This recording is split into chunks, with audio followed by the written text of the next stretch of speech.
Чиний хамгийн дуртай зүйл чинь юу вэ? Тэр зүйлгүйгээр амьдралаа төсөөлөхөд ч бэрх тийм зүйл. Манай нэмийн гол дүр номгүйгээр амьдрч чадахгүй номын орхотон. Тэр санаандгүй байдлаар амиа алдаж дараа нь нүдэ нэхтээ өөр ертөнцид өөр хүний бие цэртэл тэр нь бараг л номгүй ертөнц байхан тэр. Ядж яхад бичиг үсэг мэддэгч хүн бараг байдаггүй газар номонд дурлагч маань хэрхэн дисэж үлдэх бол. Ийм газарт тэр мөрөөдлийнхөө төлөө өөрийн гэсэн номын ертөнцийг бий болгож чадах болов.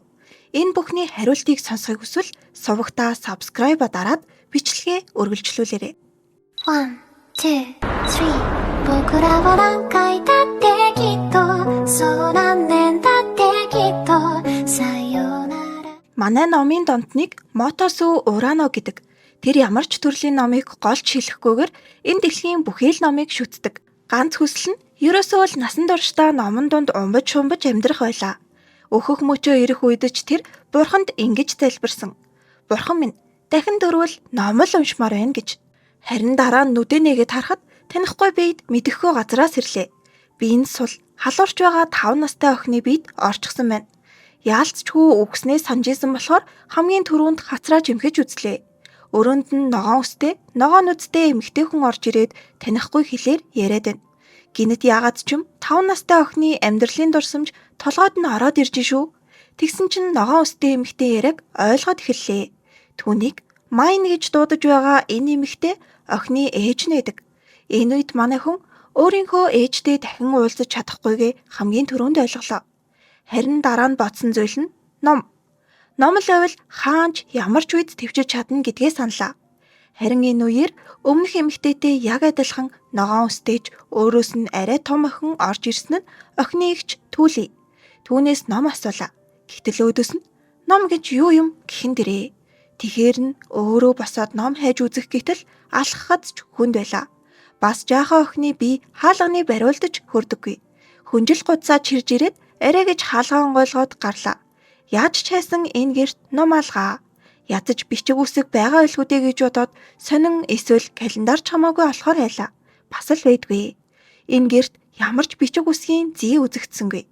Номгүй гэж бодох төдийдл тэнгэр хөмөрг шиг болноо. Манай хүн ээж эгч хоёрыгоо ороод ирэхэд галт тогоонд уйлаад сууж байлаа. Ингээд Майны амьдралаар амьдраад 3 хоног өнгөрнө. Түүнд энтхийн амьдрал үнэхээр лайтай санагджээ. Угаалган өөрөө байхгүй болохоор хэрэгэлсэн усаа цонхороо асгачдаг аимшигтай газар ажээ. Үсээ боох гэсэн хитрхи шулуун үсэнд нь тууз уяа энтэр нь огт тогтож өгөхгүй болохоор нь үсний хатгуур асуух гэхээр бас л мэдэхгүй. Эгчийнхээ хайртай тоглоомыг эвдэх гэж байгаад дими болохоор нь түүнээр нарийн мод зоруулж яваад гай олоод исэн хамаг үсээ шуугаад авна. Гэтэл ингэж бүх үсээ дээш шууж болох нь зөвхөн насанд хүрсэн хүмүүс гинэ. Тэгэхэр нь ядаргаатай тослог үснийхээ талыг нь жолтгой шуучглаа. Ээж нь Майныг хамт дэлгүүр хэсгээр явъя гинэ. Ашгүй нэг ном олж авах боломж гэж бодоод дуртайя зөвшөөрлөө. Гэхдээ охины бие муу болохоор зах хүртэл алхаж чадахгүй ээж нь үүрэх хэрэгтэй юм байна. Гадаах ертөнцтэй танилцлаа. Яг л хуучны Европын хот шиг харагдана. Гэхдээ энэ хотод бичиг үсэг харагдахгүй л байлаа. Захад ирэхэд бараануудын үнийг тэмдэглэсэн байгааг хараад арай гэж итгэл найдварын оч үүсрэг шиг л болно. Гэхдээ үнэхээр л тааруу биетэй охины биед орсон байж таарад дахианы толгой таслахыг хараад л ухаалтчихдаг. Ер нь бүтгүүгээ мэдээд нэг дэлгүүрийн буланд томотой сууж байхаар гуйгаад ээжигээ гялс хэрэгтэй зүйлсээ аваад ирдэ гэд явууллаа. Тэгсэн чинь амьдрал нь болсон ном яг хажууханд нь цоочтой шилэн хоргонд байж ихийг харчлаа шүү. Эцэст нь гэхэд ном байх нь ч байгаа л юм байна. Худалдагчаас нь ном зардаг дэлгүүр хаана эдгийг асуухад тийм юм байдгүй гин. Маш үнэтэй учраас дэлгүүрсэд байх юм байхгүй мэн. Энд байгаа ганц ном болохоор өрөө өгч чадаагүй дампуурсан язгууртны өв хөрөнгө юм гинэ. Язгууртан биш бол хүн авахгүй дээл гэж байна. Энэ ертөнцид ном зөвхөн язгууртнуудын тасаг хэрэглээ олжээ. Манай хүнч тэсэхгүй газар цөхөрч суугаад ганцхан удаа үзүүлээч гэд гуйсан ч үнтэй цайтай юм гэд зөвшөөрсөнгөө. Тэгээд бодож өөрөө л ном хийхээс аргагүй юм байна гэж бодлоо. Гэвч цаас байгаа юм болов? Бас л мэдэхгүй. Энэ ертөнцид сургуульч байхгүй. Хүүхдүүд гэрийн ажилд туслах эсвэл ажиллал хийх боломжтой. Игч Түүлийн авокадо шиг зүйл авчиржээ. Түүнээс тос гаргаж авдаг гэдгийг сонссон Майнд шампунь хийх санаа төрлөө. Өмнөх амьдралдаа ээжтэйгээ нийлж өөрсдөө саван шампунь хийж исэн туршлага байсан нь аз болно. Ямар нэг жимснээс тос гаргаж аваад анхлан үнэртэй навч давс хийвэл шампунь бэлэн болно гинэ. Игчин даавуугаар орох ёстой хэлж дуусаагүй байхад тослогдсон үсээ угаана гэж баярлсандаа авокадо шиг зүйлийг шууд бяцлаад ийш тийш нь тараагаад хайчна. Тэгээд идэх юмараа тоглолоо гэд ээжтэй загнуулчлаа. Гэхдээ бас яах вэ? Игчин хийх гэсэн юмыг нь хийхэд чадхаараа л тусалж байна. Гэхдээ халуун ус бэлдүүлчихэд хоолны бэлтцээрээ үсээ угаахт нь тийм ч таатай хүлээж аваагүй ч үр дүнд нь үс нь гялалцаж намирсан гоё болохыг хараад ээж ихч хоёр нь гоё үстэй болохыг хүсэлгүй яах вэ? Аав нэг удаа ээжийнх нь бэлдэж өгсөн хоолыг мартаад ажилдаа явчихжээ. Түүлийн Майн хоёр аавдаа авчиж өгөхөөр гэрээсээ гарсан ч Майн 5 давхраас бууж гарч ирээд л цаашаа явхад хүнд боллоо. Тэгсэн өнгө алгалсан толгойтой үеийнх нь ололтой 3 жаалтай таардаг. Улаанаг Ральф, Шаркаг нь Лүц, ягаан нэг нь Фэй гэдэг юм байна. Улаан ягаан үстэй хоёр нь ихчдэн чацуу. Харин улааных нь дүү Шарн харин Майнтай чацууг саналаа. Майн ядарсандаа хойшоо саваад унтал шар үстэй бой замаараа аав руу нь хөргөж өгөнгөө үүрээд явъя гин. Тэгсэн ах нь чи одоохондоо чадахгүй би үүрийгээд урдуур нь орчлоо. Улаан үстэй бой нь эгчт нь сайн гэдгийг Майн шууд л ойлгоно. Эгч рүү жаахан орцсноо чамаас гоё үнэртэж байна гэж хэлэхэд Майны инээж байгаа царайг л арчих. Манай хүний хийсэн шампуны ач шүү дээ. Шарка маань харин Майны үсийг үнэрлэнэ. Гоё үнэртэй байна. Бас үсээ боохоор царай ч харагдаад хөөрхөн байна гинэ. Сая л хүн шоолоод байснаа одоо өөрөө амар улаачна. Өмнөх амьдралдаа ч хайр майраас хол исэн болохоор ийм юм мэдэрч байгаагүйгээд эцсэндээ баларлаа. Түүлийн Майн хоёрын аав хотыг хүрээлсэн өндөр ханны орж гарах хаалганы харуулаар ажилд юм байна. Хөвгүүд цааш ойроо явж хоёр охин харин аавынхаа ажил дээр үлдлээ. Тэгсэн аавынх нь ажлын хүн харин цаас бих гаргаж ирээд юм биччихийдэг шүү. Хон ямааны арьсаар хийсэн илхэн цаас ашиглад юм байна. Ааваасаа ийм цаас аваад өгөөч гэсэн чинь нөө бичигч мэдгүй юм байж дэмий үздэй. Тим хайр байхгүй шүү л гэж байна. Тэгэхээр нь бичиг сурвал авч өгөх юм уу гэтэл нэг ширхэг цаасанд л сарын цайлан штэ минийхөө хүүхдэд авч өглөө юу гинэ. Угаасаа цаасыг энгийн иргэд амьдардаг газар зарахчгүй юм байна. Тэгсэн аавынх нь ажлын газрын Отто гэдэг хүн бичиг сурмаар байвал би самбар өгөхөө гинэ. Майн тэр хүнээс бичиг үсэг заагаад өгч бас болох уу гэсэн чинь зөвшөөрлөө. Удахгүй өвөл болох гээд хүмүүс завгүй болжээ. Өвөлдөө бэлдэж гахаамах нөөцлөх өдөр гэж сүржин юм болд юм байна. Өнгөрсөн жил тэнд очиод Майн халуурсан болохоор ээж нь санаа зовнсон байдалтай харагдлаа. Манай хүнч чаддаг бол өвдмөргүй байна л даа л гэж бодно. Ингэж Майн болсноосоо хойш анх удаа л хотоос гарч үзлээ. Шорон замаар донсолж явахдаа асфальтын зам мөрөөцөөр явна. Майныг бие муутай жаахан эмэгтэй өгöd болохоор ямар ч ажилд ойртуулалгүй холоос харж суух үүрэг өгчээ. Анх ном хийн гэсэн ч одоо бүр цаас хийгээс эхлэх хэрэгтэй талаараа бодсон шигээл сон. Гэтэл гай олж яг гахаа алж байхыг харснаар ухаан алдаад нэг сэрсэн аавынхаа ажил дээр ирсэн байлаа. Гахаа махны нөөцлөлтийн газраас хамгийн ойр нь энд ирж болох байж л дээ. Тэгээд Майныг үлдээгээд явж ашгүй өмнө нь хэлснээрээ Отто самбараа аваад иржээ. Самбар дээр Майны нэрийг бичиж үзүүллээ. Ядаж өөрийнхөө нэрийг тавтаж бичээд сураад иж байгаарэ гэд явчаад ирэхэд нь Майн дахиад л халуурчсан байлаа. Номын хорхотон байсан хүн номгүй ертөнцөд ирээд самбар дээр нэрээ бичиж сурах төдийд л баярлаж өглөө. Майны амьдралаар амьдраад 2 сар өнгөрчээ. Хэдийний өвөл болж цасан шуургатай болохоор гэрээсээ ч гарч болохгүй уйтгартай өдрүүд эхэлсэн байна. Түүлий сагс хийж ээж нь хувцас ойдог. Майн харин цаас хийх туршилтаа эхлүүлэхээр шийдлээ. Цас орохоос өмнө Түүлий болон бусад хүүхдүүдээр зузаан иштэй ургамал авчруулж амжсан байна. Гэхдээ ургамлын хатуу альсыг нь чуулж дийлэхгүй сул дорой болохоор Түүлий рүү хөөрхөн царайгаар гуйжин гэж хараал туслуулчлаа. Дараа нь доторх зөөлөн хэсгийг нь уртаар нь нэмгэн жижиг хэсгүүд олгох ажлыг ч ихчээрээ хийлгчнэ. Одоо сүлжээд дуусчих бол папирус цаас бэлэн болно. Бүтэн 3 өдөр хийхэд иймэрхүү л байдалтай боллоо. Игч нь бүр юу гингэтлээ хийгээд байгааг нь гайхаад байгаа юм чинь. Тэгээд Майн бууж өглөө.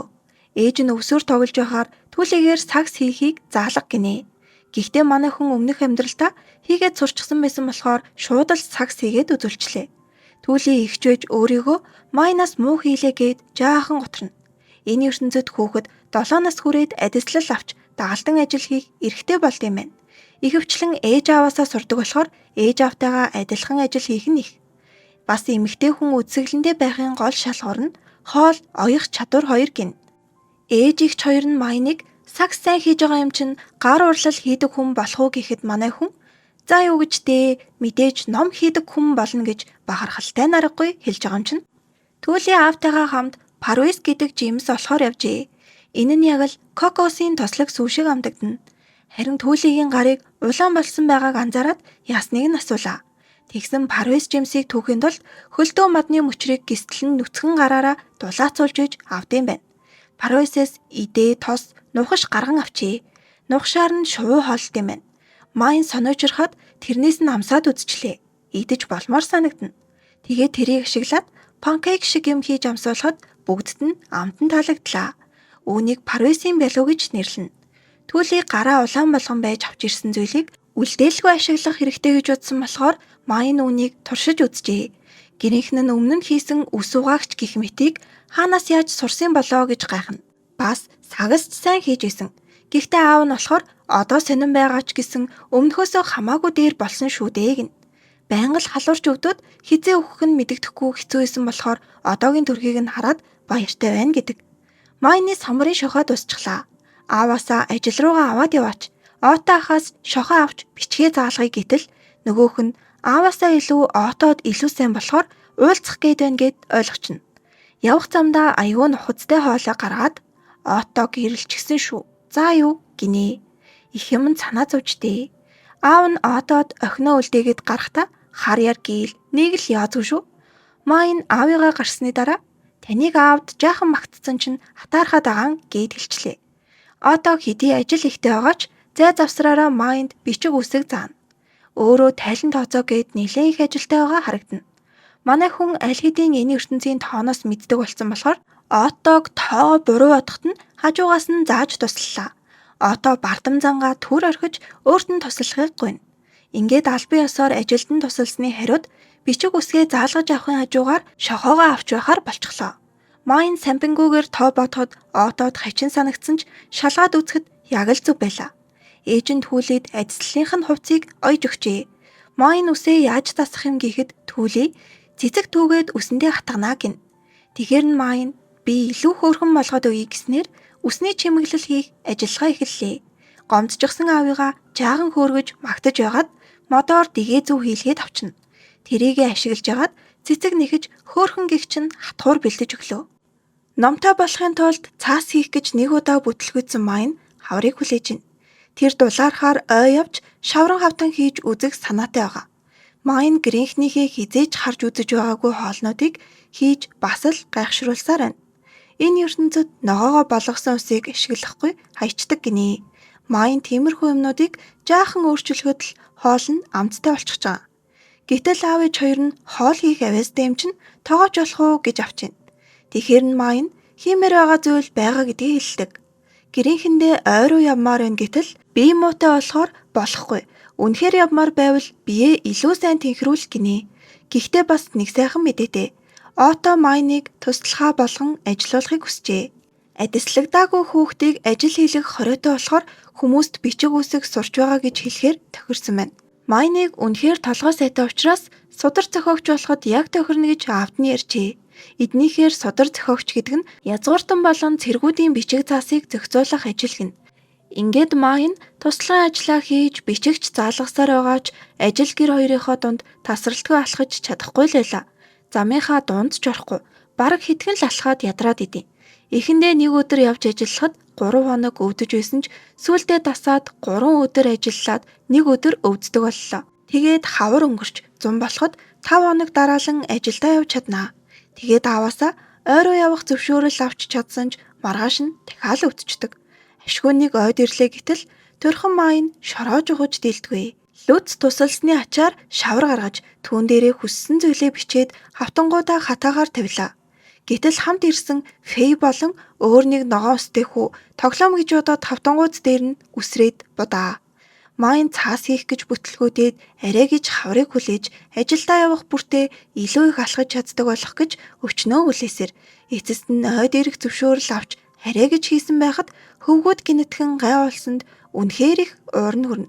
Тэгээд ууралсан чинь Майны нүднийх нь өнгө солонгорч гэрэлдээд түүнээс маш их хүчтэй авраа ялгарч эхэлдэг. Лүц түүнийг тайвшруулахад зүгээр олчихно.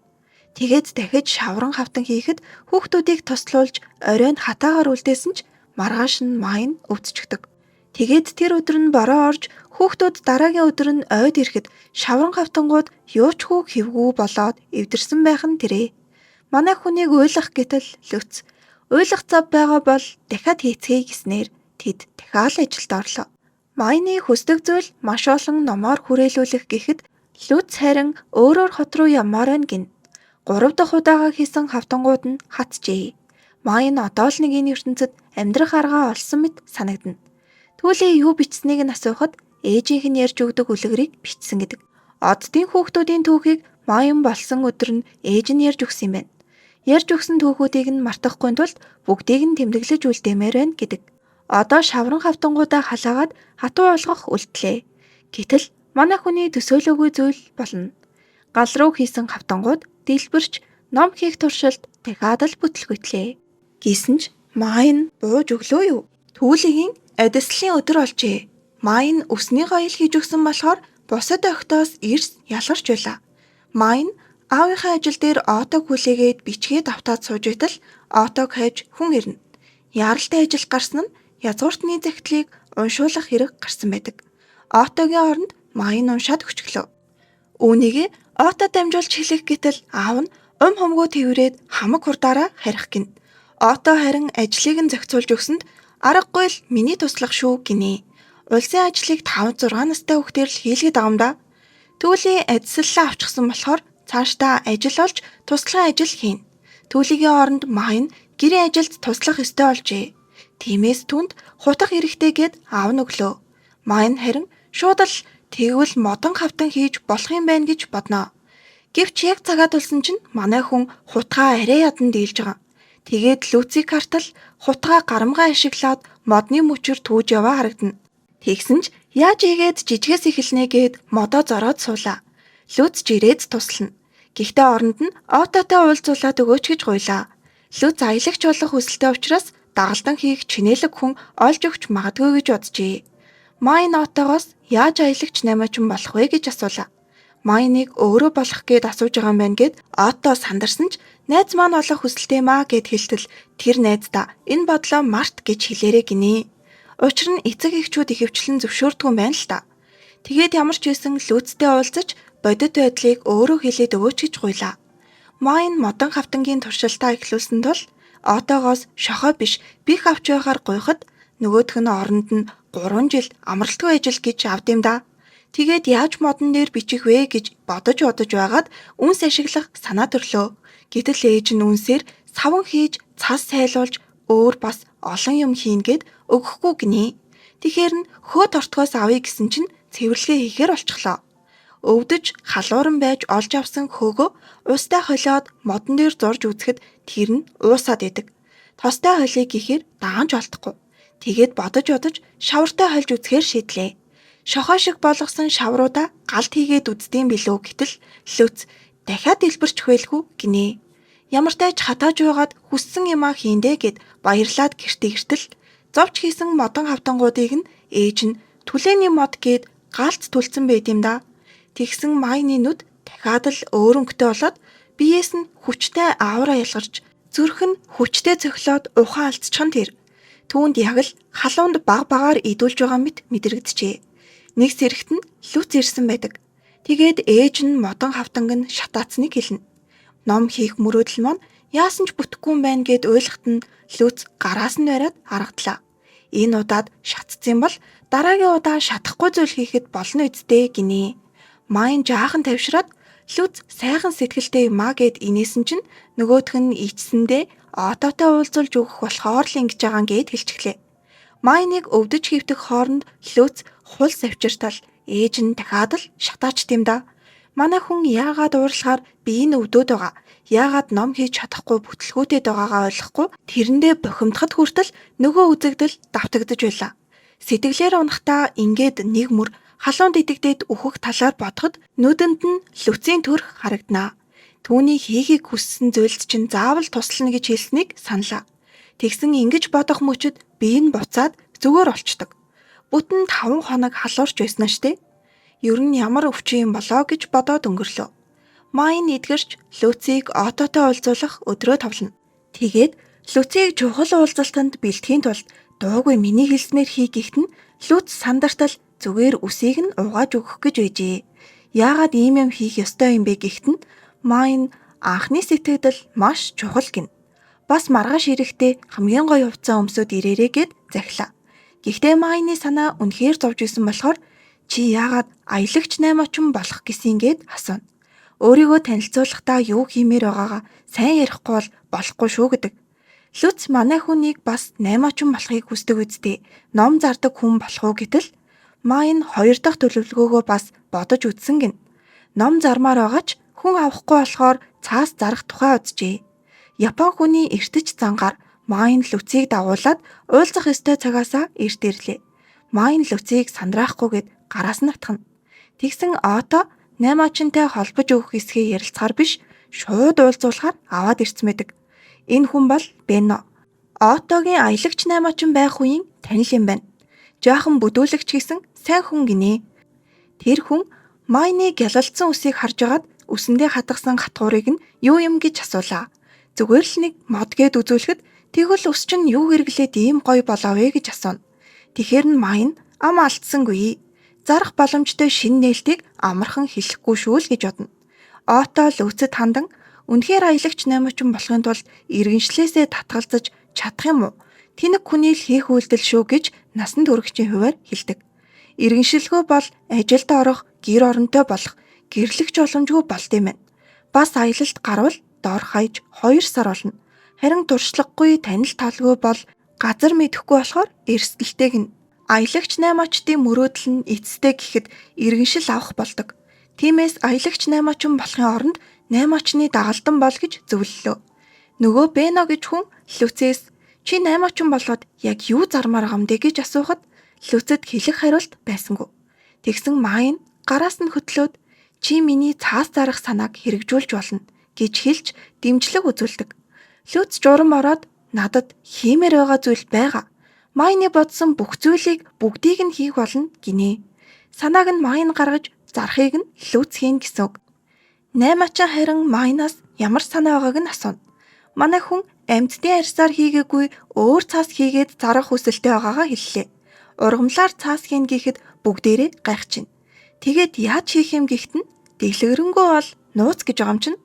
8 очин тийм хийсэн цаасыг хармаар байна гэхэд Майн дараа жилийн 100 хүртэл хийх учраас тэр үед хараад шалгаж болно гэх санал тавилаа. 8 очин бодж байгаад хүүхдүүдийн саналыг зөвшөөрнө. Тэр Ототой хоёулах нь үлдэхдээ Майныг яаж ч харсан энгийн хүүхэд биш вэ гэдэг. Тэгсэн Ото болохоор гэр бүл нь энгийн, Майн л харин жаахан өөр гин. Одоо Майн цаасаа хэрхэн хийх талаар бодож эхэллээ. Эхлээд Люцээс тохирох мод олж өгөхийг хүсээд бас хэрэгтэй хэрэгслээ хийлгэх гэтэл хадаас хэрэгтэй болно. Майн Отогоос яагаад иргэншил өндөр үнээр авч цэрэг болсныг нь асуухад Ото хайртай хүнтэй болсон болохоор түүнтэйгээ гэрлэхийг хүссэн гэдэг. Ото эхнэрт нь үсээ гялалцсан торгомсог болгох аргыг зааж өгвөл оронд нь Майнд хадаас авч өгье гин. Майн харин хийх аргыг нь хэлэхгүйгээр хийснээ шууд өгөхөөр тохирлоо. Тэгээд Отогийн эхнэр дээр ирэхэд баячуудын дүүрэгт амьдардаг. Бас алдартай ойдолчин байдаг. Ингээд хадаастай болсон хоёр маань шууд хажилдаа орно. Гэтэл Люц дангаараа хийж чадахгүй байлаа. Гэрийнхнээсээ тусламж авах гэсэн ч гэр бүл нь Люцийг 8 очин болохыг эрс эсэргүүцдэг болохоор боломжгүй юм байна. Тэгээд хөөхөн яаж иж байгаад өөрөө болгоно л гин. Манай дөрвийн өмнөх уулзалтын үеэр Майн явхаас өмнө өөрийнх нь өвчний тухай мэдэж магадгүй гэж бодоод тэднээс асуужээ. Ото тэр талаар мэдэхгүй гэсэн ч 8 очинд харин гадарлсан нэг зүйл байлаа. Хэрв мэггүй гээх өвчин бол удахгүй үхэн гихэн тэр. Тэгээд Майн болон Люцтэй ярилцахаар тусдан дууджээ. Нээрэн Бено гэж хүн Отогийн зүгээр нэг танил биш, эхнэрийнх нь ах байжээ. Тэгээд ажлынхаа байранда Майн Люц хоёрыг дуудсан нь тэдний гэрийн нэг давхарт юм байна. Ингээд 8 очинтой уулзаж өдрийн хоол идлээ. Гэтэл тэр хүн нэлээд ууртай харагдчих шүү. Тэгсэн үс гоё болгох зүйлдээ тохиролцож хадаас авсныг нь сонссон байдаг. Майн Тэгээд асуудал байна уу гэтэл 8 очин эхлээд өөрөөс нь асуух ёстой байсан гэж уралдیں۔ Харин нэг сайн зүйл нь цаас хийхэд хэрэгтэй зүйлсийг өөрөө бэлдэж өгнө гинэ. Харин шампунь хийх орцыг оронд нь хилээд өг гэж байна. Цаас хийх дэмжлэгийг анх тохиролцсноороо 1 жил явуулж бэлэн болсон цаасыг нь шууд худалдаж авна гин. Бас цаас зарах ажлыг Бенно өөрөө хийж ашигын 10%-ийг нь манай хоёрт өгнө гэхэд Майнд таалагдсангүй. Тэгээд өөрийнхөө саналыг хэлсэн нь цаас хийх нөөцийг өөрт нь зарах ажлыг Лүцэд өг гин. Төлбөр авч болохч халагдвал манай хоёр л хохироод үлдэх учраас богино хугацааны ашиг бус ажлын байраа бацдахыг хүслээ. Бас шампуны нууцыг тусад нь зарна гин. Лүц өөрийнх нь толгойд жорж ирэхгүй сонин зүйлс ярьдаг Майныг гайхан харж байлаа. Энэ ертөнцид гэрээ хийхдээ онцгой цаас болон бих ашигласнаар шидийн гэрээ хийдэм байна. Гэхдээ зөвхөн язгууртан хүмүүс л ийм гэрээ хийж болдог. Ингээд цаас хийх хүнийг Майн зарах хэсгийг Лүц шийдэхээр гэрээ байгууллаа. Лүц Майныг нэг л сонин хараад иснаа харих замдаа бүр зайгаа ороод идэг шүү. Тэгснээ гинэт чи Майн мөн үү гэж асууж энтэр. Өнөөдөр гэрээ хийхдээ том хүнтэй ярьж байгаа байдал нь энгийн биш байсныг анзаарчээ. Майнд Лүц нэг л өдөр өөрийг нь Майн биш гэдгийг мэдээд өөрийг нь хаях вэ гэх айдас төрлөө. Шөнө нь бүр хүн болгон өөрийг нь Майн биш гэдгийг мэдэж байна гэж зүүдэлж байгаа юм чинь. Маргааш нь мод бэлтгэлийн газар руу явж байгаад гинэт ухаан алдаад сэрэгтэй Бено болон дүүг нь өөрөөр хэлбэл Отогийн эхнэрийг харлаа. Би энэ өвцөнд Бено амар санаа зовцсон мэдэг. Тэгээд энд ирэхдээ ганцаараа ирэхийг нь хориглочихно. Майныг явсны дараа Бено Отод дахин Мэгүийн талаар ярина. Ото Мэгүй гэж яг юу юм бэ гэхэд шиддээ төрсөн энгийн хүний өвчин гин. Энд зөвхөн язгууртнууд л шиддээ төрд юм байна. Ийм төрсөн хүүхэд адислал авах хүртлээр биеийн дэлэлгүй нас орох нь их байдаг учраас хүмүүс мэддэггүй ээж. Том болох тусам шидэн нэмэгдэж нэг л өдөр хэтэрхий их шидэндээ идүүлээд өгдөг гэж байна. Үхлээс аврагдах арга байгаа ч шидэт хэрэгслийг язгууртан биш бол олж авах боломжгүй бололтой. Лүцтэй ирэхгүй бол Майныг дэлгүүрт очихыг хориглосон доо. Тэгээд хамт явахаар болно. Тэгсэн Лүц өмнө нь тэнэг зан гаргаж ууралсандаа уучлалт гуйлаа. Майныг томчуудтай хэтэрхий сайн ярилцаад өөрийнх нь мэдэхгүй юмыг хамаагүй сайн яриад байхаар гайхсан нь тодорхой. Бено дээр дахин ирэхэд тэр Лүцэд Майны аюулгүй байдлыг хангах үүрэг өгнө. Лүц угаасаа Майныг тэр өдрөө хараад л шууд би энэ ямар хөө байгааг хэлж чаддаг ганц хүн. Гэхдээ Майн нэг зүйлийг анзаарлаа. Тэр болсон явдлаас хойш Лүц дахин Майныг нэрээр нь дуудаа ойлжээ. Тохиролцооны дагуу цаас хийхэд зориулж тусад нь байр бэлдэж өгсөн байдаг. Цаас хийх хэрэгсэл бэлдэх гэж явахдаа ч Лүц Майныг сонин хараад л байна. Үүнээс хойш 1 сар өнгөрөхөд цаас хийх бэлтгэл бэлэн болжээ. Гэхдээ ихэнх ажлыг Лүцэл нугалсаар идэв. Манай хоёр ойд ажиллаа амжуулж явлаа. Лүц Майныг амраад байжвэ гэхэд манай хүн нэг жимс шиг юм олоод бариад авна. Гэтэл харж иснаа л халуун байна гэд шидчихдэг шүү. Бодвол гинэт халсан юм шиг байгаа. Тэгсэн чинь нөгөө жимс шиг улаан юм унахаас өмнө задраад олон хэсэг болоод газар тунангуудаа шууд ургамал ургаад эхэлдэг. Сандраад Лүцийг дуудлаа. Лүц ирээд тромбе гэдэг ургамал байна. Дараа тайлбарлая гэдэл ургамлыг хяргаад эхэлнэ. Лүцийн хоёр ахын ч бас ирээд туслалаа. Лүц Майныг зүгт гинэ. Тайраад байхад л зогсолтгүй ургаад л байна. Тэгж бүгдийг нь тасдаж чаджээ. Тромбыг ургаж эхлэнгүүтэл тайрч авахгүй бол ойр хавийнхаа энергийг сорж маш хурдан өсдөг ургамал юм гин. Томрох тусмаа аюултай болдог учраас баатар дуутахаас өөр аргагүй болдог. Майн тромбигээр цаас хийгээд үзье гин. Хийх явцдаа яг л цаасны материал байна да гэтэл Лүц бас л сэжиглэнгүү хараад сайн мэдэж байх шүү гэж бодож байна. Ер нь л яаж энэ бүхнийг мэдээд байна л гэж хараад байгаа. Дараа нь Майн Лүцээс 2 ширхэг нарийнхан мод хийлгэж авснаа тэрийгээ бас л сайн мэддэг юм шиг шууд ашиглана. Бас нэг удаа цаас хийх явцдаа би энийг сайн хийж чаднаа. Өмнө нь хийж исэн юм чинь гэд ам алдчихдаг. Ингэж Лүцэд хардуулангаа эцэст нь анхны цаасаа хийж дуслаа. Чухал ажлынхаа ард гарчихлаа гэсэн шиг л Лүц нөгөө л нэг ууртай царайгаараа Майнаас чи яг хин юм бэ гэд асууна. Тэгснэ жинхэнэ Майн хаана байна? Түүнийг буцааж өг гинэ. Харин манай хүн үүнийг өнөөдрийг хүртэл өөрийнхөөрөө бодож ойлгосноор л тайлбарлалаа. Магадгүй Майны биеэс гарлаа гэхэд зүгээр л нэг хоосон зохицос үлдэх байх гин. Лүц чи Майныг халуунд идүүлчих гисэн үү гэж асуулаа. Харин Майн халуунд идүүлсэн нь үнэн байх. Гэхдээ би ч бас одоо халуунд идүүлэх шахан байгаа гэж үннээ хэлнэ. Лүц заавал хэн нэгнийг буруутан болгохыг хүсэж чи буруутай үздэй. Үннээ хэлээч гэж манай үнийг зовоолоо. Гэхдээ түүнд өөрийнхөө өнцгөөс бүгдийг хэлж өгнө.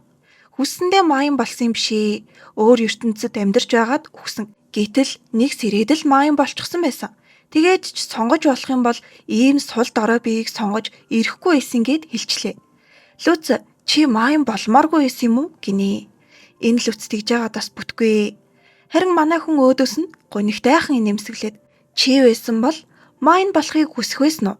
Жаахан алхахад л дараагийн өдөр нь унаад өгөх ийм биеийг хүсгүү гэж асуухад л сая нэг ойлгоо бололтой. Бас түүний ачаар л халуунд идүүлээгүй ээж байгаа. Хэрв алга болохыг минь хүсэж байвал хэлээрээ хизээч хамаагүй алга болоод өгье гинэ.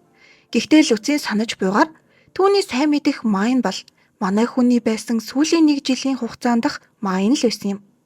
Жинхэнэ Майн биш, манай Майнд л сайн чинь. Тэгээд Лүц одооноос миний Майн чи байхад л болно гэж хэлснээр манай хоёрын учир эцэст нь шийдэгдлээ. Үүний дараа Бенод 2 төрлийн мотор цаас хийсэн туршилтаа үзүүлнэ. Нөгөө аюултай Тромбе гэдэг мотор хийсэн цаас нь илүү чанартай болжээ. Ингээд ажил хэргийн дараагийн шатанд орохоос өмнө манай хоёр дэлгүүрийн ажилтан Маркаар мөнгөн тэмдэгтүүдийг сайн заалгаж явлаа.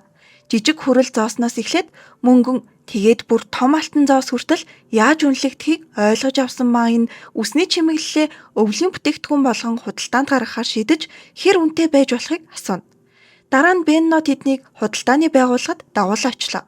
Худалдаа хийхээр зорьсон л бол энд нэвтрэх эрх авах ёстой байд юм байна. Тэгэхгүй бол юм зарах боломжгүй гэнэ. Эрх авахгүй юм зарах юм бол шийтгүүлнэ. Тиймээс Майн Лүц хоёрын нэвтрэх эрхийг авахаар энд иржээ. Уулзалтаа хүлээх хооронд Майн хүлээлгийн хэсэгт байх уншиж болох бүхэл зүйлийг хараад догтлоно. Гэтэл уулзалт болоход Бенног өөртөөгөө цусан холбоогүй хүүхдүүдийг авчирлээгээд нэвтрэх эрх өгөхгүй гэж авдیں۔ Харин Бено бас ч гэж бэлтгэлтэй байж таарна. Майныг зарах үсний чимэглэлээ харуулчих гэснээр байдал арай өөр боллоо. Энэ хүн хотод алдартай болоод байгаа үсний гоёл чимэглэлийг хайгаад исэн байна л та. Тэгэл ямар хэмжээний хүмүүс гэдгээ баталж худалдааны байгууллагын гишүүд болж чадлаа.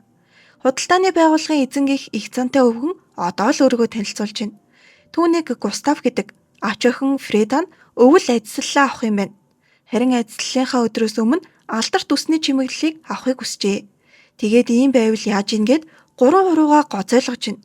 Тэгсэн Бенно үсний гоёлыг улам үнд хүргэх гээд хугацаад авч байна энтер гэсэн шалтак хэллээ. Харин өвгөн хариуд нь 4 хуруугаа өргөж байна. Дараа нь манай хүнтэй жаахан ярилцаж үзснээр өөрийнхөө дэлгүүрт уруулах гэж үзэж шүү. Бенногийн дэлгүүрээс том бас цалин сайн шүү гэсэн ч Майн ээлдгээр татгалзлаа. Үүний дараа манай хоёр ямар үсний гоёл бэлтгэхэд тохирохоор ач охинтой нь уулзахаар явхаас өмнө Бенногийн дэлгүүрт буцаж ирнэ. Тэгээд түрүүний 4 хуруу яг ямар учиртай байсныг асуутал 4 алтан зоос гиндэ. Нэг үсний чимэглэл арай үнэтэй юм шүү гэсэн чинь мөнгийг олж болох үе гарвал чадах хэмжээгээрээ авч явах хэрэгтэй. Юмны үн цэнийг сайн сур гэх хичээлийг заалгачлаа. Манай хүний өмнөх амьдралдаа мөрөөддөг байсан зүйл нь анхны цалингаа аваад гэр бүлдээ өгөх гин. Цаас хийгээд олсон мөнгийг нь хараад Майны гэрийнхэн нилээд баярлжээ. Харин Лүцийн гэрийнхэн мөнгөний тухайд баяртай байсан ч цаас хийж дарсан гэхэд нь цаас хийдэг мужаан бол гэж хэлсэн байдаг. Манай хоёр худалдааны газрын эзний ач охин болох Фредатай танилцлаа. Фреда өнгөрсөн жил түүлийг ажиллалаа хийж байхад нь хараад түүнийг шиг үсний чимэглэлтэй болохыг хүсжээ. Тэгээд Майнд ажиллалаараа өмсөх хувцас харуулснаар өнгийг нь шийдсэн ч Фреда үсээ 2 боодог учраас 2 хатгуур хэрэгтэйг мэдэж авлаа. Баян охин 2 үсний гоёл хийх юм чинь дахиад нэгийнх нь үнийг төлөй гихт нь Майн хэрэггүй зүгээр гэдэг юм да. Тэгээд нэг иймэрхүү юм болно. Төлнө. Үгүй зүгээрээ. Төлнө. Үгүй зүгээр дээ. Энэ хоёрын дундуур Лүц орж асуудлыг нь шийдэж өглөө. 2 дахь гоёлыг урамшуулал болгон тал үнийг нь хөнгөлж айл талын хүслийг шингэн гинэ. Гэхдээ энэ 8 манай Бенод таалагдахгүй л болоо да. Уг нь мөнгийг олж авч чадах газраасаа чадах чинээгээр ав гэсэн штэ. Фреда ч бас энэ үгийг хэлээд үүнийг л 8 гэдгийг гэж хэлнэ. Майн охинтой ярилцж байхдаа чи юу хийх дуртай вэ гэд хоббиг нь асуусан чинь мөнгө олох дуртай гэж авдیں۔ Зөвхөн тоологч биш, мөнгө цуглуулах бүр гоё. Мөнгөний дуугарах чимээч сайхан шүү гинэ. Ясны 8-аачин хүний охин байгаа зү. Яг өвөөшгэ. Манай Майныг өөртөө ажилуулах санал тавьдیں۔ Тэгээд энэ бизнес уулзалтынхаа дараа манай хоёр Бено дээр ирж тайлангаа тавилаа. Тэгэхээр юу болох нь мэдээж те. Ямар 8 хийснийг нь сонсоод чи тэнийг юм уу гиндэ. Дараа нь харин за тэгээд эзний ах охин ямар хүн байна даа гэсэнд Лүц яг л Майн шиг дуртай зүйлээ ярихаараа гаднаа хөөрхөн харагдахч цаанаа л нэг сонин гэж шүү. Үүнээс хойш 1 сар өнгөрч манай хоёр тансаг улаан өнгийн сарнай шиг харагдах үсний чимэглэл хийж эзэнд нь хүлээлгэж өглөө. Баян охин Майнтай найзууд болохыг хүснэ. Лүц Майныг одоо гэртээ харих хэрэгтэй үгүй бол өвдөх аюултайг сануулхад Фреда Майнаас чи арай мэгүй биш үз гэж асуудаг шүү. Тэгснээ бие доторх чинь халуунд идүүлж байгаа мэдрэмж төрдгүү гин. Тэгсэн энэ охин өөрөө ч бас тийм өвчтөй олж таарна. Майн яаж өвчнөө идгийх үү гэтэл идэхгүй гин. Үнэн дээр бол яг ч өвчин биш. Биеийн халууныг буулгах арга нь маш их мөнгө зарцуулагддаг. Мэгүү энэ хэмээр байгаа зүйлээ хийж байх үед зүгээр өдөгч, бүтэлгүйдэх, эсвэл бууж өгөх үед хүчтэй илэрдэг гин. Үүнийг сонсоод Майн талархлаа илэрхийлж Лүцтэй хамт буцан явахдаа шинэ найзтай олсондоо сэтгэл хангалуун үлдлээ. Майны ертөнцөд ирснээс хойш 1 жил өнгөрчээ. Дахин нэг гахаамах бэлдэх өдөр болсон байна. Гэвч манай хүн 3 дахь хоногтоо халуурч байгаа болохоор гэртээ ганцаараа хөвтөд үлджээ. Майн хөвтж байхдаа гинэтхэн хүчтэй өвдөлт мэдэрч халуун нь ихссэн ч үүнийг баг зэрэг удирдах чадаж байлаа. Жаахан санаа зовох төдийдл сэтэрч байгаа. Оройн гэрийнхэн нь бас Лүц ч гэсэн ирлээ. Бено манай хоёр тодалдааны дагалдангаар ажиллахын тулд заавал сурах ёстой зүйлсийг хэлж өгчээ. Нэгт мэдчил сурах, хоёрт бичих үсэг тоог бүрэн сурсан байх, гуравт тооны машин ашиглаж сурах. Тэгээд өвөл гэртээ байх үеэрээ бүгдийг нь сурч ирэх даалгавар өгдөг. Майн өмнө нь шампуны эрхээ Бенод зарсан да. Тэгсэн хэлснээр нь хийж байгаач адилхан болж өгөхгүй байгаа болохоор зарж болохгүй байгаа гинэ. Тэгээд энэ хിവэрэ байх юм бол шидийн гэрээг зөрчсөн болох аюултай гэдэг. Зөрчвөл яг яах юм гэсэн чинь амь насанд аюултай гэж идэг шүү. Майн тим юм сонсоогүй штэ. Сандраал асуудлыг шийдэхээр яарвчлаа. Тэгээд шампунь хийж байгаа хүнийг очиж хараад ашиглаж байгаа даавууг нь буруу байгааг мэднэ. Энд ашиглаж байгаа даав нь хитрхи үнэтэй сайн чанартай даав болохоор хитрхи сайн шүдэг. Харин Майны гэртээ ашиглаж исэн нь бүр илэгдээд хуучирсан байсан муу даав болохоор нүкс өвөн ч их зайтай. Тэгээд Джеймс энтрээ шахахаар хальс гих мэт жижиг зүйлс хамт шүүгдчихдээ байна л та. Тэр нь шампундаа бас хэрэгтэй орцууд болд юм байна. Манай хүн дахиад янз бүрийн мэддэг зүйлээ хамаагүй ирж агаад хүмүүсийн анхааралд өртчлөө. Тэгээд Бено түүнийг илүү ихийг мэдж байгааг мэдэнгүүтээ тусдаа уулзаад 2 алтан зоосоор шампуныг илүү сайжруулах, орлуулах зүйлсийг хэлээд өг гинэ. Майн тэгвэл 3 алтан зоос гэснээр тохирлоо. Бено Майны өвчний талаар эзний ач өхнөр дамжуулаад олж мэджээ. Гэхдээ угаасаа өмнө нь ч гэсэн гадарласан л та. Тэгээд Майнд чиний өвчнөд их мөнгө хэрэгтэй. Тийм болохоор чи надад мэддэг бүхнийг хэлж харин би худалдаж авна гинэ. Харин олж байгаа мөнгөө хэрэгтэй үеийн эртэл сайн цуглуул гэдэг. Майн хэрэг болох өдөр гэж юу илээ гэсэн чинь би доторх халуунаа барьж дийлэхгүй болох үеийг нь хэлж байгаа гин. Тэгээд шампуны үйлдвэрлэлд нь хэрэг болох бүхий л зүйлсийг дахин зааж өглөө. Хийж туршиж үзээчгүй байгаа олон зүйлээ яаж ингэж мэддэг вүлээ гэж гайхсан Бено бас л Лүц шиг царай гаргаад чи яг хэн юм гэж асууна. Харин Майн түнд энэ бол ямар ч мөнгөөр зарахгүй нууц гэж хэлдэг. Гэхдээ Бенод Майн хэн байх нь яг ч тийм чухал байсангүй л дээ. Фредагаас хойш дахин нэг үсний чимэглэлийн захиалга авчээ. Майн гэрийнхэндээ төлбөрөөс хувь өгч туслуулаад ажлаа хөнгөлчихнөө бас. Маргааш нь Майн ототой хичээлээ давтахаар ирэхэд түүний халуун дахин огцом ихсдэгч дахин түүнийг намжааж чаддаг. Бас хойд дахин тромбе гарч ирснээр манай хоёр цаас хийхээр ажилдаа орно. Майн өөрийнхөө ажилд гэрийнхнийгээ яаж туслуулж байгаагаа Лүцэд ч бас зааж өглөө. Лүцийн ээж 8 хийж байгаад нь их л дурамжхан ханддаг. Майны ээжтэй хамт байхдаа 8 гэж хүн хуурах ажил хийгээд байгаад нь санаа зовж ийн гэх мэтээр ярьж байгаагаас нь ер нь аав ээж нь ямархуу хэцүү хүмүүс болох нь харагдаж байгаа. Харин Майны ээж бол нэгийг санаа зовсонгүй. Энэ ертөнцид хоолыг жигнэх арга барил байдаггүй. Майн ажлынхаа хажуугаар Люцэд жигэнсэн төмс хийж өгөхөд Люцэд их л таалагдана. Цаас хийх ажил үргэлжилж итэл гинэтхэн Майн өвдөж Люц ихэд санаа зовнон харж энэ өвчин улам бүр аюултай болж байгааг ойлгодог. Люц би өөр зүйл хийж өгч чадахгүй ч ядаж үүрээд явъя гинэ. Дэлгүүр рүү явах замдаа манай хоёр таг дугуйл явлаа. Манай хүн өнгөрсөн амьдралдаа өвчнөө ном уншсан байтал ийм үед яриа өдөж чадахгүй юм даа гэж бодно. Тэгээд бодож байгаад хэрвээ намайг унаад өгвөл чи өөрийгөө буруутгаж болохгүй шүү. За юу гэж хэлэхэд Люц аль хэдийн ойлчихсан байдаг. Дэлгүүрт ирэнгүүтээ Люц Бенногоос Майныг аврах арга замыг олохыг гуйна. Бенно харин Майнд тусламар л байгаа бол битгий санааг нь зовоо. Зүгээр л ажиллаад мөнгөө ол гэж шулуухан хэлдэм да. Энэ нь ч Люцэд урам зориг өглөө. Манай хоёр гэрийнхнийгээ ажилдаа туслуулсны ачаар 10-аас ч илүү өсний гоёл хийчихсэн байдаг. Люц Майнаас дахиад зарж болохоор шин зүйлсийн санаа байгаа юу гэж асууна. Хурдан зарж өвчнийг нь намдаа игнэ. Бенно ч бас шин зүйл нэгч байна. Тэгэхэр нь саван Ланы санаа гаргаснаар хавар болохоор хийцгээхэр боллоо. Майн дулаархаар завгүй болох нэ гэд багахан хөөртөл дахиад л өвчин нь хүндэрч энэ удаад уламд ордно. Майны биеийг дээрдүүлж чадах ганц газар нь худалдааны газрын эзний гэр байлаа.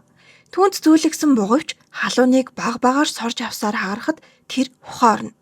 Тэр Фредагаас энэ юу вэ гэд бугавчны талаар асуулаа. Энэ бол шидэт хэрэгсэл. Гэсэн ч ердөө л аягнаас тэлгэж гарах гэж байсан усыг сорсон төдий гин. Тэгэхээр аян доторх ус байдгаараа байж л байгаа. Удахгүй дахиад л ус тэлгэнэ гэж анхаарууллаа. Ихтэй нэг жилэл тисэж магадгүй гин. Шидэт хэрэгслийг зөвхөн язгууртнууд л эзэмшиж болдог.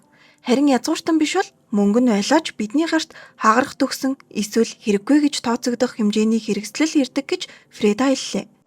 Түрүүн Майны амийг аварсан бугавч ч гэсэн хагарах төгсөн байсан гин. Өвөө нь Фредад ийм зүйлсийг худалдаж авч өгдөг учраас л амьд явдаг. Мэгүйтэй хэрн язгууртан биш бол удаан амьдрахгүй гин. Ийм хүмүүсийн аврагдах ганц арга бол язгууртантай гэрээ хийх.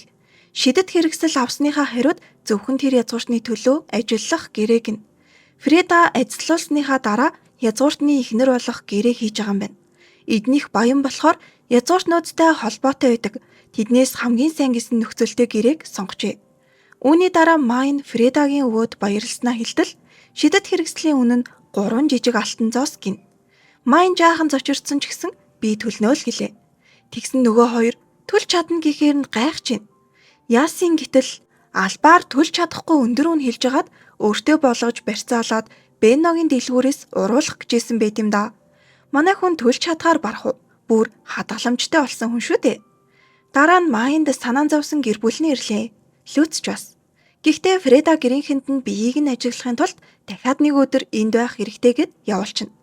Тэндээс гарсан хойноо Түүли дүүгээсээ Мэгүй гих өвчнийхэн талаар өмнө нь нэг удаа сонссноо аав ээж хоёртоо хэлж өгдөө. Гэхдээ сайн мэдэхгүй болохоор охиноо идэгсэн л гэж бодоод хэрлээ. Фреда Майныг үлдээсэн шалтгаан нь өөрөө нэг өдрийг хамтдаа хөгжилтэй өнгөрөөх гэж л үлдээсэн байдаг. Майн яаж зүгээр явах вүлээ? Фредагийн гэрийн тоогоочд бялуу хийх арга зааж өгнө. Тэд хамтдаа бялуу хийж усанд орж гар гараасаа хөтлөлцөөд унтна.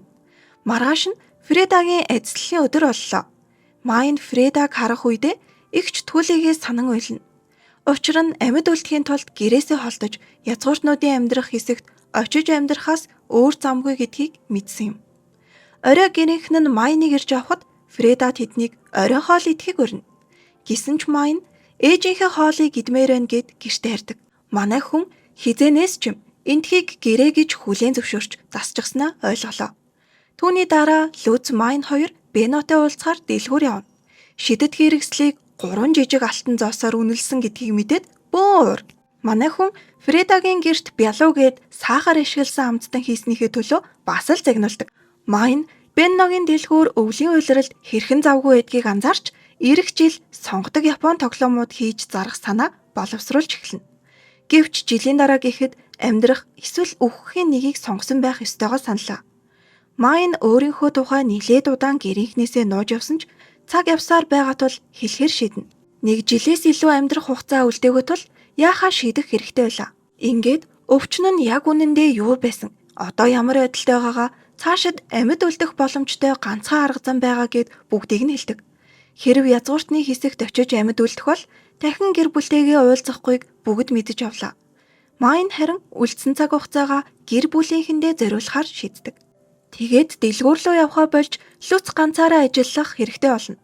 Тэгсэн Люцийн ээж Далмаар нь одоо тэгвэл Люц ч гэсэн болоод эртхэн мужаан болчихол гэд ятгаад байдаг. Люц харин заавал 8 очин болно л гин. Гэтэл ээж нь чи эцэг эхийнхээ зөвшөөрөлгүй 8 очин болж чадахгүй гэхэд нь Люц зөвшөөрөл өгөхгүй бол хамтран амьдрах дагалдан ч хамаагүй хийн гинэ. Хатуу шалан дээр унтаж зогсолтгүй ажиллах байсан ч хамаагүй гэсэн чинь ээж нь чи чадлаа юу л гэж байна. Гэвч Люц маань шийдчихсэн. Энэ хിവэрэ үлдэж ах нартаа юу ч байсан хамаагүй булаалгаж амьдрахгүй. Өөрийнхөө хүчийг заавал сорж үзнэ гэдэг. Энэ бүгдийн дараа ээж нь аргагүй ирэхэнд өөрөө мэддээ гэд бууж өглөө. Майны аав энэ удаад охиноо Бенногийн мөрөн дээр суугаад явахыг хараад харцчнаа. Тэр цаана Ото инээдэ барьж ядаад байгаа зү. Ингээд хавар өнгөрч 100 эхэлж цаг хугацаа явсаар л байлаа. 100 эхэлж байх үеэр Фреда Майн хоёр уулзахад Фреда Майнаас яахаар болсныг нь шалгааж ирээдүгөө бодохгүй байна уу гэх мэтээр санаа зовсон асуултаар болж өгнө. Майн гэр бүлтэйгээ эцсийн мөч хүртлээ байна гэсэнд Фреда түүнийг ойлгосонгүй. Манай хүн олох боломжтой байгаа дээрээ мөнгө олж гэр бүлдээ үлдээн гэсэн зорилготой болсон. Тэгсэн Фреда туслахаар шийдэж түүнээс биологийн аргыг нь худалдаж авахар болно. Майн Люц хоёр 7 нас хүрч байгаа болохоор ажлын өдөр нь олжээ. Майн ээжээрээ түүлигийн хувцсанд баг зэргийн өөрчлөлт хийлгээд үсний гоёлоо харин хиндэж хийж өгч байгаагүйгээр хөдөлдөг чимэглэлтэйгээр хийсэн байна. Сүмрүү хөдлөлцөөд орж байгаа манай хоёрын араас Майны аав санаа зовсоор хоцорлоо. Энд хүүхдүүдийн хурууг хатгаж цусыг нь дусаан шидийн аргаар тэдэнд иргэншил өгд юм байна. Дээд Санвартан гих хүн ном барьсаар гарч ирэхэд Майны нүд түүн дээр л тусч байлаа. Ёслолынхаа төгсгөлд Санвартнууд бурханд залбирая гэж хэлснээр хоёр гараа зүүн хөлтэйгөө хамт өргөх нь Майнд их л инээдтэй санагдана. Тэгснээ араас нь шууд сүгдэж мөргөх үйлдэл хийгээд идэг. Тэгээд одоо бүгдээрээ хамтдаа хийцгээе гэсэн чинь Майн баг илгээ хөштөл инээгээд босож чаддгүй. Люц биеийг өвдөж гэж бодоод Санвартнуудад хэлтэл Майныг амрах өрөөнд оруулчихна. Манай хүн хэвтэж байснаа за ер нь ажиллал дуусгах гэж бодоод ганцаараа гараад явтал төөрчнө. Гэхдээ ингэж явахдаа санаандгүй номын сангийн булан олоод харчлаа шүү.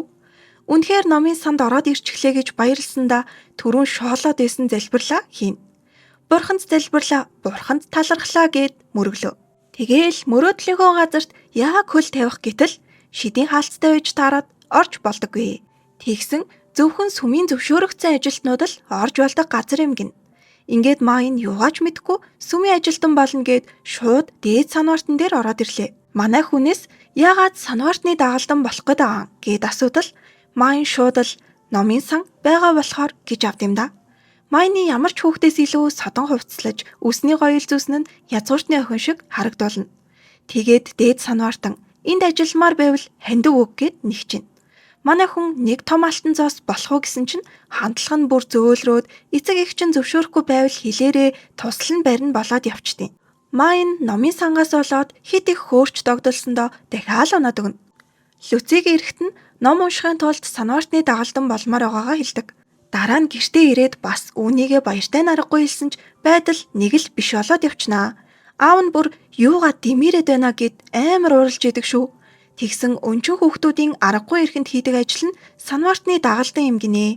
Бас дагалдан хийвэл гэр бүлээсээ холдож сүмд амьдрангаа хүнд хэцүү ажлууд хийдэм байна. Тэглээч дагалдан болж орлоо гэд ном мэтийн үнэтэй зүйл дугаасаа дураараа хүрнэ гэж байхгүй л хийж байна. Гэтэл хүссэн номоосоо татгалзах ёстой болсон Майны бие шууд л өвдөөд эхэлдэг. 2 өдөр халуурсны эцэст Майн дээд Санвартанд дагалдан хийх боломжгүй болсноо хэлэнгээ ганцхан удаа ном уншиж үзэхээр ирлээ. Тэгсэн дээд Санвартан байхгүй гэж таарад түүний оронд байсан тэргүүн Санвартан Майнд ном уншиж өгөх санал тавина. Гэхдээ манай хүн сонсох гэж биш өөрөө унших гэж ирснээ хэлээд үнэтэй сударт хамаагүй хөрч болохгүй тул тэргүүн Санвартны өвөр дээр суугаад хөрөлгөөгөөр уншихаар болно. Үүний дараа дээд Санвартан ирснээр тэр дагалдан болохгүйгээ хэллээ. Аав ээж нь өнчөн хүүхдүүдийн хийх ажил гээд ууралсан гэтэл өнчөн биш язгууртны хүүхдүүд чинь дэрж ажилдаг талаар хэлж өгнө. Тэгэхээр нь Майн би бас мигвигээ хөвчтэй. Тэгэхээр ганцаараа энд амьдрах боломжгүй л дээ гэсэн чинь Санваартнууд алтан цом шиг юм авч ирснээ энэнд хүрээд үзгинэ. Майн тэр зүйлд хүртэл улаанаар гэрэлтэж байлаа. Бас үүнийг харсан санваартнууд манай хүний эцэг эхтэй уулзахыг хүсгэд Майнч ямар нэг хэрэг тарьснаа ойлгочих шиг болно. Дараа нь сүмээс лүц ирж авснаар тэр хоёр Бено руу явлаа. Түүнд ажиллалаас хойших болсон бүх зүйлийг тайлагнана. Ингээд тэр ч бас Майныг бодлогогүй зүйл хийсэнд загнаж зарим зүйлийг хэлж өглөө. Сүмийн саарл хувцастай хүмүүс нь өнчин, харин цэнхрүүд нь язгуурт юм байна. Өнчин бол цалин авалгүйгээр язгууртандаа ажилтдаг гэж. Гэтэл Майн язгууртан биш болохоор дагалдан болвол тэр саарл нь болох юм байна л та. Одоо л Майн аавынхаа ууралсан шалтгааныг бүрэн ойлголоо. Тэгээд мэгвийн талаар хэлтэл эцэг эхтэй нь уулзах хүсэлт гаргасан гэхэд Бенно одоо ч хэцүүхэн юм болох нь л дээ гэж байна. Майны гараа хүргэхэд улаанаар гэрэлтсэн зүйл нь нөгөө шидэт хэрэгсэл гэдг нь аж. Уг нь цэнхэр хувцастай язгууртнууд нь шидээ өгөхөд ашигладагч сүүлийн үед тийм хүн ховордоод түүнээс болж уруу цураалцж багасхаар байгааг нь. Тиймээс язгууртнууд багассан ийм үед мэгвий сүмд хэрэгтэй зүйл болоод байгаа юм байна. Майн мэгвий шид хоёр ер нь ямар хамааралтай бэ гэж асуудаг. Ингэжл Майн эцэс сүлд нь өөрийгөө их хэмжээний шидээсээ болоод өвдөд байгаагаа мэдэж авандаа. Одоо сүмд Майн шиг хэрэгтэй хүн байхгүй тул аюултай ч гэсэн амьд үлдэх бас нэг арга зам гэдгийг хэлж өглөө. Тэгээд Бенно Майнтай дахин хамтарч ажиллах гэрээ байгуулахыг хүслээ. Хэрв тэгвэл язгууртнууд ямар нэг муу зүйл сэдсэн ч шидийн гэрээ байсан цагт шууд хоорондоо холбоо тогтоож болдог гин. Тэгээд Майнд амьд үлдэхийн төлөө зүтэг чи байсан цагт манай дэлгүүрт ч ашигтай учраас л тусалж байна шүү гэдэг. Гэтэл туслах Марк нь эзэнтэн үргэлжил Майнд санаа зовж байд юм өө гинэ. Лүц харих замдаа Майныг үнэхээр сүмд ормоор байна уу гэж асууна. Цаашдаа Майнтай хамт ном хийх боломжгүй боллоо гэж харамсаад нулимсаа цээлэг нүүлэн байж л асуудаг. Гэхдээ Майнд сүмд очсон ч юу ч өөрчлөгдөхгүй. Миний бодсон зүйлийг чи л хийж өгнө үсттэй гэд тайвшрууллаа. Майн гэртээ харж гэрээхэндээ өөрийгөө өвчтэй биш шидтэй гэдгээ одоо шидтэйг нь мэдсэн сүмийнхэн гэрийнхнийг нь дуудсан талаар хэлдэг. Бас Бенногийн зөвлөгөөний дагуу өөрөөсөө гарч болох мөнгө болон шидийг давуу талаа болгон сүмд амьдрахгүй ажиллаж болох өөрт ашигтай хувилбарыг зөвшөөрүүлэх төлөвлөгөөгөө ярьлаа. Ингэснээр гэрийнхнээсээ холдохгүй бас сүмд тогтмол шидээ хандивлаж өвчнгүй амьдрах, дээрэс нь нэмээд хүссэн номын сангаа ашиглах боломжтой болно. Аав нь охиныхоо шийдвэрийг зөрөгтэйгээр хүлээн зөвшөөрсөн ч ээж болон эгч түүлийн айсан хэвээрээ л байлаа. Язгууртны эсрэг тохиролцоо хийх гэвэл алуулч ч магадгүй болохоор хөөрхий түүлийн ээжигээ тэврээд байлна. Ингээд маргааш нь Майн аав ээжигээ дагуулад сүмд ирлээ. Гэвч уулзалт тэдний төсөөлсөн шиг өрнсөнгөө. Дээд санваартан гэр бүлийг нь баян биш гэдгийг мэдэнгүүтэл хөмсгөө зангитаад тэднийг үл тоомсорлон доромжилж эхэлдэг. Ядуу хүмүүст шал дэмий цаг гаргачлаа гэж омжино. Тэгээд суулгачгүй босоогоороо бай гингүүтээ ямар ч санал хүлээж авахгүй дуугүй охиноо өг гэд зандарч байна. Эцэг эх нь нандин охиноо зүгээр нэг боол болохгүй шүү гэтэл дээд санваартан тэднийг хорж Майныг хонгилж түгжихийг тушаалаа. Аав нь шууд л гэр бүлээ хамгаалж зогсоод ойртсон хүмүүсийг зохиод унаадаг. Хамаг байдгаараа хичээсэн ч дахиад нэмээд хүмүүс хүрээд ирнэ. Дээд санваартан та нарыг нохоо шиг цаацлаад өгөх үү гэсэн чинь Майны уур буцалж шидээ өөрөө ч барьж дийлэхгүй болоод дээд санваартныг хөдөлгөөнгүй болоход хөшөөчдөг. Зүгээр ч зогсоосон юм биш. Өвгнийг хүрэн ирээн царайтай болтол өвдөлт мэдрүүлж байгаа нь. Өрөөнд байсан бусад хүмүүст нөлөөлөлгүй ганцхан дээд санваартныг л байхгүй болгож идэг шүү. Тэргүүн санваартан Майныг дуудаж өөрийгөө барихыг сануултал дараа нь түүнд ч бас өвдөлтийг шилжүүлнэ. Тэгээд Майн цаад зэнтэргээс солиороод байгаад чинь би яаж уураад арах юм? Хүн цаацлах гэжсэн хүмүүс юм чинь өөрсдөө ч ихсэн алуулах бэлтгэлтэй байсан байлгүй дээ гинэ.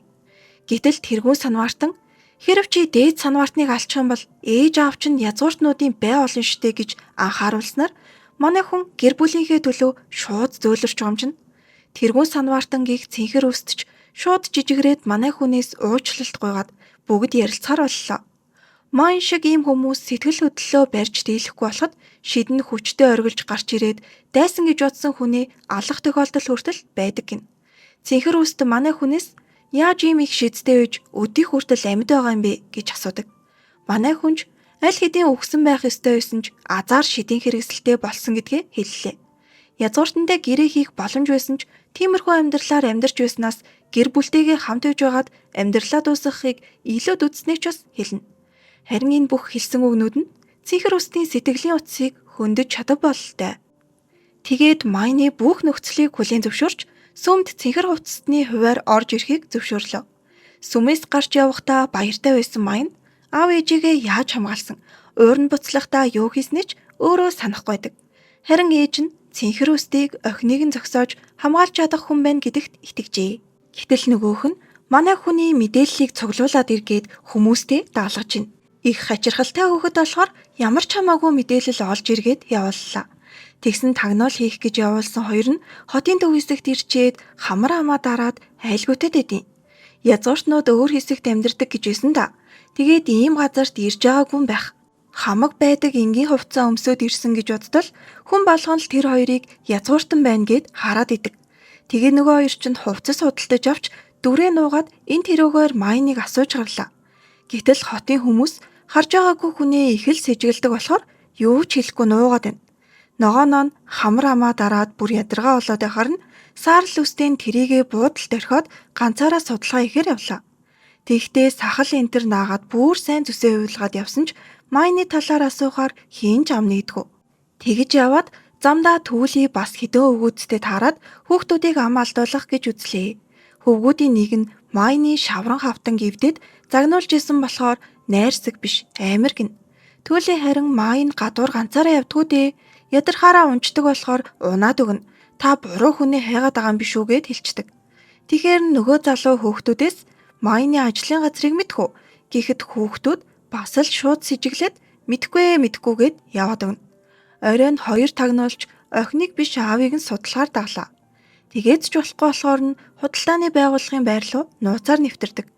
Дараа өдөр нь мод нийлүүлдэг газар модон урлалын газрын хүмүүсээс Майны талаар асуухад бүгд л хачин хүүхэд гэдэгч өөрөө тооцоогоо хийдэг ажилдаа сайн хүүхэд гэж хэлэх нь их байлаа. Ингээд хоёр тагнуулын дүгнснээр цэнхэр хувцаст дагалдан болгоход асуудал байхгүй байна гэсэн мэдээг сүм рүү явуулдаг. Тэр хоёр захаар явж байгаад Саарлаа нь Майны өмнө нь нэг удаа унших гээд гуйгаад бүтээгүй шилэн орохтой номыг олж харлаа. Тэгсэн номыг худалдаж авах үедээ өмнө нь нэг хачин охин энэ номыг унших гэж гуйгаад бөө юм болж ийснийг олж сонсно. Тэр бас л Майн болохыг нь мэдээд хурдан тэр хачин охинтой уулзах юмсан гэж бодоод гэртээ ирлаа. Отогийн эхнэр алдартай ойдолчин гэж ийсэн да. Тэр Майны адислал авах өдрөө өмссөн хувцас бас өсний гоёлыг нь хармаар байна гэд үржээ. Тэгээд Майн ойдолчин ээж бас ойдолчин болохыг хүсдэг ихч Түүлийгээ дагуулад явлаа. Отогийн эхнэрийг Корина гэдэг. Тэр Майны өсний гоёлыг авч болох уу гэсэн чинь Түүли тэг гिचнэ. Харин Майн болохоор зүгээр өгөхгүй та эрхийг нь худалдаж авбал ав гэсэнд ээж ихч хоёр нь бүр гайхаад Коринагаас уучлал гуйж байд юм да. Дараа нь энэ хийц дээр Бен хоёр нь манай Майн дүүг нь өсний гоёл зармаар байгааг хэлээд хэдийг төлөх гэж юм да гээл асуулаа. Бенно нэг хурууга гаргасан чинь Майн за юу гэж дээ гинэ. За тэгээд нөгөө хоёр чинь үнэ төгрөх гэж мэтгэлцээд бөө юм болно. Түүлийн ээж хоёр нь Майны ийм байдлыг анх удаа хараад гайхаж байгаа. Нилээн ярьж тохиролцоонд хүрлээ. Тэгсэн Түүлийг хідээр зарсныг нь асуухад Майн шууд хэлж чаддгүй. Гэрийнхнийх нь хувьд цочирдохоор хэмжээний мөнгөн дүн баггүй юу? Тэгсэн ч шалгаагаад байхаар нь нэг том 7 жижиг алтан зос гэд хэлээд өгнө. Ээж ихч хоёрт нь алтан зос гэхээр л бүр амар их сонсогдож байгаа ч манай Майнд хангалттай санагдаагүй дээ. За ингээд аниме маань 1-р бүлгийн 14 анги бас нэмэлт 2 анги дуслаа. Хэрэв бичлэг нь таалагдсан бол лайка дараад subscribe дараарай. Бас энэ анимыг үргэлжлүүлж 2-р бүлгийг нь сонсомоор байвал заавал сэтгэлдээ үлдээгээрэй. Та нартаа зөндөө их хайртай шүү. Build me up, bought a cup, baby, just to let me down and mess me